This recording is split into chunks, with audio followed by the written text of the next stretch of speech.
네, 2014년도 증시 정리해보고 2015년도 증시 전망해보는 시간 오늘도 꾸려가 보겠습니다. 김종효 연구위원과 함께 굉장히 어려운 시기에 항상 나오시죠. IBK투자증권 판교스탁 라운지 정경민 과장과 전략 나눠갑니다. 어서 오세요. 네, 안녕하세요. 네, 일단 지난해 코스피 대외 변수 그리고 수급적 불안감은 마지막 날까지 계속됐습니다. 결국에는 하락으로 전환한 채 연간 마무리 지었습니다. 지수에 좀 부담이 되는 양상이었는데요. 자, 2014년도 증시 전망 정리해 주시고요. 올해 전망까지 좀 부탁드릴게요. 그래서 올해 뭐 결코 쉽지 않은 시장 네. 한 해가 될 것 같은데요. 그래도 그 안에서 최대한 최선을 다할 수 있는 그런 전략을 많이 소개해 드리도록 하겠습니다. 일단 증시가 회복되려면 딱 하나의 필요 조건이 있겠죠. 바로 실적 부분인데요. 근데 그 부분이 그렇게 좀 쉽게 회복될 그런 조짐이 없기 때문에 좀 상당히 어려운 시장으로 예측을 할 수밖에 없는 것 같습니다. 정부의 정착이고 배당이나 자사주 매입이나 주주 친화 정책이고 뭐든 간에 이런 것들이 다 부수적인 거라는 말씀입니다. 기업이 돈을 벌어야 투자도 하고 배당도 하는 것인데 이 부분이 결코 녹록지 않기 때문에 좀 문제가 되는 것 같습니다. 시장은 유동성의 수급과 실적의 펀더멘탈 그리고 속도와 크기 밸류에이션 이 세 가지 중에 하나만 좀 견인을 하더라도 좀 상승이 가능한 그런 조건이 되는데요. 이 셋 중에 어느 하나 기대해 볼 만한 것들이 없어서 좀 걱정이 많이 되고 있습니다. 그림 하나 보고 넘어가겠습니다. 흔히들 이론적인 논리로 시장을 접근할 때 많이 보는 그 밸류에이션 테이블인데요.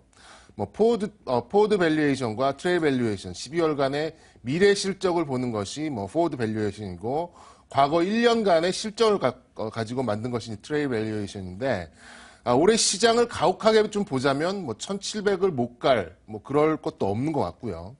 실적에 극적인 반전이 나온다면 2200선도 못 갈 이유가 없는 것 같습니다. 그런데 이제 그럴 거였으면 외인들이 한국 시장을 이렇게 팔지 않았을 거다. 이렇게 좀 봐지겠는데요. 시장이 희망사항대로 변할 것을 기대하는 것보다는 그냥 현실에 맞춰가는 그것만이 좀 살 길이 아닌가 생각이 들면서 어떻게 보면 좀 착하게 살아라. 이렇게 말씀드릴 수 있는 약간 그 뜬구름 같은 말씀입니다만 한 4가지 정도 시장을 좀 헤쳐나갈 수 있는 전략을 좀 말씀드리겠습니다. 첫 번째는 외부 환경 변화가 좀 강하게 예측이 되는 그런 가운데 있기 때문에 변동성을 대비해서 신용 거래를 대폭 축소하시는 게 중요할 것 같습니다. 두 번째는 어렵고 힘들면 주식을 그만둔다는 생각을 가지고 가시면서요. 지수보다는 종목에 좀 집중을 하시는 게 좋을 것 같고요. 세 번째는 한국 시장뿐 아니라 ETF를 이용해서 일본이나 중국, 달러에 대한 시각을 좀 다각화하시는 것들이 필요할 것 같습니다. 마지막으로는 늘 강조드립니다만 철저하고 냉철한 리스크 관리가 필요할 것 같고요. 가슴에 품고 가셔야 될 주옥 같은 조언이니까 꼭 명심해 두시길 부탁드리겠습니다. 네, 리스크 관리에 대해서 재차 강조해 주셨습니다. 그 가운데서도 지수보다는 종목별 접근을 해보자라고 다시 한번 언급해 주시네요. 자, 증권사에서 내놓고 있는 올해 코스피 지수 하단은 1750, 상단은 2250 정도 평균치로 나오고 있습니다. 그 폭이 한 500포인트 정도 된다라는 점에서 투자자들은 또 여전히 방향 잡기가 어려운 것 같습니다. 네. 저는 한 가지만 보시면 되지 않나. 단기적으로는 네. 그렇게 보고 있거든요. 장기적인 전망은 여러 번 언급드렸지만 할 필요도 없고 맞지도 않는다라는 얘기를 다시 한번 드리고 싶고요. 단기적으로는 가장 필요한 게 뭐냐면 지금 우리가 느끼고 있는 가장 큰 위험은 글로벌 자금들이 전혀 위험자산에 투자할 생각이 없다라는 것입니다. 그럼 언제쯤 이렇게 위험자산에 투자하느냐? 그 시그널이 될 수 있는 가장 중요한 지표가 무엇이냐?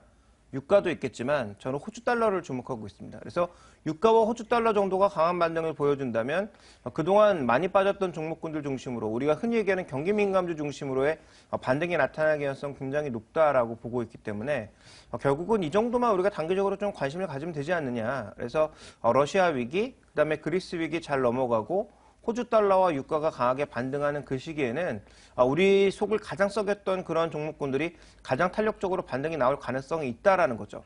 다만 이것을 미리 생각하고 많이 빠졌기 때문에 지금 정유주 사고 조선주 사고 기계주 사는 것은 바보 같은 일이라는 것입니다. 올라가는 것을 확인하고 사도 늦지 않다라고 판단하고 있기 때문에 지금은 지금 현재는 조금 전에 뭐 정경민 과장이 얘기했던 것처럼 어느 정도 리스크 관리 그리고 단기 모멘텀 종목 쪽에 주목하는 것이 좋지 않겠느냐. 또 그들 종목도 바이앤홀드 전략이 아니라 트레이딩 전략을 통해서 위험해지면 위험 관리에 바로 들어가는 약간은 좀 그런 바쁜 전략이 단기적으로 필요하지 않겠느냐라고 보고 있습니다. 네, 유가의 반등 여부 그리고 호주 달러 흐름도 체크하자 이야기 주셨고요. 리스크 관리 두 분이 재차 강조하고 있습니다. 여러분들 올해 키워드는 리스크 관리로 좀 품고 가셔야 되지 않을까 싶네요. 자, 코스피 대비해서 코스닥 쪽은 그래도 1월에 기대감이 남아있는 상황입니다. 흔히들 얘기하는 1월 효과 또다시 이야기를 해봐야 될 텐데요. 주목할 만한 중소형주 있다라고 보시는지 또 꼽아주신다면 어떤 종목입니까? 뭐 좀 꼽아드리기 전에 좀 그림을 하나 보면서 넘어가도록 하겠습니다. 제가 그냥 만들어 본 표인데요. 1월 효과가 과거에 어느 정도에 있었고 또 얼만큼의 효과가 있었는지 표를 한번 만들어 봤습니다. 벌써 작년이 된 2014년과 13년에 뭐 이 효과가 나타나지 않아서 좀 잊혀진 것 같은데요. 어쨌든 80% 이상의 확률로 가져갈 수 있는 시장의 비이상적인 뭐 효과는 맞는 것 같습니다. 뭐 저도 또 이렇게 별로 이렇게 와닿지는 않긴 하는데 코스피 지수 종가가 7년 내 최고치를 기록했던 것을 보실 수가 있거든요. 결론적으로 1월 효과는 기존에 움직였던 섹터들이 순환매가 계속해서 이어질 것으로 예상을 하고 있고요. 개인적으로는 헬스케어와 뭐 의약품 쪽에 강세를 좀 점치고 있습니다. 뭐 오스템 임플란트나 뭐 휴메딕스, 랩지노믹스 등을 꼽고 있습니다만 시장은 기존의 순환매에 있는 2월의 춘전 효과를 미리 대비하는 입장에서 중국 소비 관련 섹터와 CES 2015에 관련한 IT 하드웨어를 들어올릴 가능성이 높다는 판단입니다. 이러다가 코스닥 전 업종을 말씀드릴 것 같은데 지수가 묶여있고 이익 추정이 하향한다면 개별적인 이슈로 주식이 움직일 수밖에 없습니다. 12월을 보시면 풍선 효과처럼 순환매가 돌았던 것을 좀 기억하실 수 있겠는데요.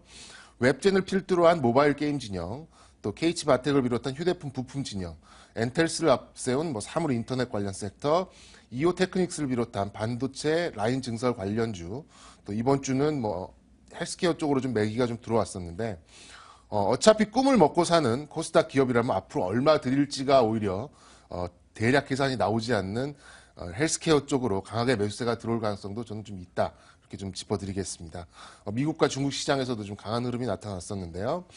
그런 면에서는 인구 통계학적으로 노령 인구 증가에 직접 관련이 있는 오스템 임플란트, 또 메디톡스와 비즈니스인데 단순 비교를 하면 말도 안 되게 싼 휴메딕스, 그리고 가장 높은 실적 성장 가능성을 지닌 진단 부분에서 좀 신규 상장 종목인 랩지노믹스 등을 좀 꼽아드리겠습니다. 네, 유난히도 작년 12월은 자금 쏠림 현상 그리고 코스닥에서 좀 심화되지 않았었나 싶습니다. 올해 좀 코스닥 쪽에선 1월 효과 노려볼 만한 종목은 헬스케어 쪽 세 종목 언급해 주셨죠. 오스템 임플란트, 휴메딕스, 랩지노믹스를 이야기해 주셨으니까요. 참고하시고 대응하시길 바랍니다. 자, 이제 1월에서 또 시장이 주목하고 있는 것은 역시나 4분기 어닝 시즌입니다. 삼성전자를 필두로 해서 또 시작이 될 텐데 이 어닝 시즌의 관전 포인트 어떤 거 꼽고 계십니까? 뭐 사실 얼마나 잘 나왔는가라기보다는 네. 얼마나 선방을 했느냐 뭐 이렇게 좀 접근을 하셔야 될 것 같은데요. 네. 대형주 중에 4분기 중에 치고 나간 종목은 뭐 사실상 없었다고 좀 생각이 듭니다. 뭐 굳이라는 수식어를 붙이기 전까지는 뭐 찾아보기 힘들었었는데요. 삼성전자와 하이닉스 관련한 그 반도체 통신 쪽이 그나마 좀 선방을 했던 것 같고 음식료가 뭐 예상을 충족하는 수준 정도가 나왔는데 사실 뭐 추세적으로 이익을 뭐 증가시키는 그런 섹터는 없는 것 같습니다. 다만 계속해서 반도체 쪽이 느리지만 좀 상승을 하고 있고 유가 하락으로 매출 원가 부분에 좀 개선이 나타나는 뭐 운송 업종은 한 2분기 정도를 뭐 빨라야 뭐 그 정도 돼야 좀 기대를 할 수 있지 않을까 예상을 해보겠습니다. 최근에 그 대성공을 거뒀던 드라마가 있죠. 그 미생이라는 드라마가 있었는데 종합상사 부분을 얘기를 하는 그런 드라마였습니다. 글쎄 뭐 거기에 나온 주인공 장그래 같은 그런 논리가 있을지는 모르겠지만 좀 기저효과에 있어서 종합상사 부분을 조금 관심을 둬야 되지 않나 좀 생각이 들고 있습니다. 뭐 달러 가치와 높은 상관관계를 가지고 있고 뭐 다양한 포트폴리오 사업을 가지고 있다는 것들이 좀 강점이 될 수 있겠는데요. 종합상사 섹터가 바닥을 찍고 점진적으로 또한 상대적으로 양호한 실적을 보일 가능성이 좀 높다는 판단을 가지고 있습니다. 뭐 대표적으로 뭐 대우인터나 SK네트워크스, LG상사, 현대상사, 삼성물산, 뭐 GS글로벌 등이 있겠는데요. 개인적으로는 자원 비중이 낮은 현대상사를 좀 선호한 편이고 시장이나 뭐 기관들은 대우인터를 좋아하는 편이니까 이 부분 좀 염두를 해두시면서 올해 좀 체크를 해놓으실 필요가 있다 이렇게 좀 짚어드리겠습니다. 네, 일단 미생으로 인해서 상사맨에 대한 로망이 좀 생긴 것 같은데요. 장그래와 같은 기저 효과를 이 상사주에서 좀 찾아볼 수 있다라고 이야기 주셨습니다. 일부 종목들에 좀 주목해보자라는 언급도 전해주셨고요. 자, 김 의원님께도 이야기 들어볼게요. 실적 시즌에 주목해볼 만한 종목군 어떤 쪽으로 꼽으십니까? 별 관심은 솔직히 없고요. 네. 반도체나 IT 장비 쪽이 그나마 조금 좋지 않을까 생각을 하고 있는데 문제는 뭐냐면 이게 주가에 대부분 반영되고 있단 말이죠. 그래서 이 종목들을 지금 추격해서 사는 것이 과연 얼마만큼 수익률을 낼 수 있느냐라는 관점에서는 조금 회의적입니다. 다만 그럼 이들 종목 사지 않고 다른 낙폭과대주로 가서 기다리면 더 좋은 수익률이 나올까? 그건 더 미지수거든요. 그래서 굳이 산다면 저도 IT 장비, IT 부품주들이 그나마 조금 모멘텀이 있다라는 측면에서 이들 종목을 조정시 매수하는 것을 말씀드리겠고요. 다만 뒤늦게 이제야 사시는 분들은 조금 기대 수익률을 낮춰 잡고 가시는 게 좋지 않을까라고 판단을 하고 있고요. 그다음에 또 하나 중요한 건 뭐 삼성전자의 신제품 관련해서 루머들이 굉장히 여러 가지가 올라오고 있는데 그런 루머들 속에서 또 핵심은 제가 보기엔 혁신이 없다라는 것이고요. 성장은 예전만큼 절대 나오지 않는다라는 것이고요. 이제는 중국 업체에도 밟힐 가능성이 충분히 있다라는 것입니다. 외신의 전망으로 의하면 샤오미가 삼성전자를 누를 가능성이 있다라는 얘기 나오고 있는데요. 아마 개수상으로는 충분히 가능성이 있는 얘기죠. 해외 진출 못한다고 하더라도 중국에서만 점유율 1위를 가져갈 경우에도 삼성전자를 좀 누를 가능성이 있거든요. 그래서 그런 과정으로 본다면 결국은 이런 신제품 효과도 오래가지는 않을 거다라는 점을 주목해 보실 필요가 있습니다. 그래서 IT 장비, IT 부품이 그나마 나은데 이들 종목도 아무래도 우리가 주목해봐야 될 건 효과가 오래가지 않는다라는 점과 주가의 기대감이 충분히 녹아있다라는 점을 주목해 보실 필요가 있습니다. 네, 주말 사이에 또 노무라증권 측에서 삼성전자를 샤오미가 누를 것이다라는 전망을 내놓은 바가 있습니다. 막연하게 신제품에 대한 기대 가져가기보다는 기대 수익률 좀 낮춰보자 이야기 주신 상황이고요. 자, 이제 1월의 첫 거래일입니다. 투자 전략 나눠보도록 하죠. 정경민 과장님께 전략과 또 오늘 유망주 한번 들어볼게요. 뭐 오늘만 본다면은 뭐 별일이야 있겠습니까만은 예, 그간의 배당 수요가 사라진 이 타이밍에 기관과 연기금이 과연 새해 첫날 어느 쪽에서 베팅이 들어가느냐 요걸 한번 체크해 보시면 좋은 포인트가 될 것 같습니다. 그리고 이제 환율이 또 중요하겠는데요. 새해 첫날이기 때문에 외인이 매도하는 부분에서 과연 이게 이탈이 되는가 아니면은 남아 있는가 이 부분을 좀 지켜보시는 것도 중요하겠습니다. 순환매가 나오는 섹터 중에서 매수 주체를 보시면서 계속해서 이 섹터가 추세가 유지될 것인지 아니면 치고 빠지는 순환매에 그치는 건지 이것도 파악을 해보시는 게 아주 중요하겠고요. 관심주는 새해 첫날이고 첫 방송이고 첫 제시하는 거니까 세 개를 좀 뭉뚱그려서 제시를 하도록 하겠습니다. 파트론과 코스맥스, 휴메딕스인데요. 모두 앞선 논리의 연장선상에서 좀 말씀을 드리게 되겠습니다. 모두 현 주가에서도 매수해도 괜찮을 정도의 가격대이고 뭐 단기 조정도 어느 정도 받은 것들이니까 뭐 수급적으로 부담 없으니 올해 첫 종목 요 세 가지 파트론, 코스맥스, 휴메딕스 제시해 드리겠습니다.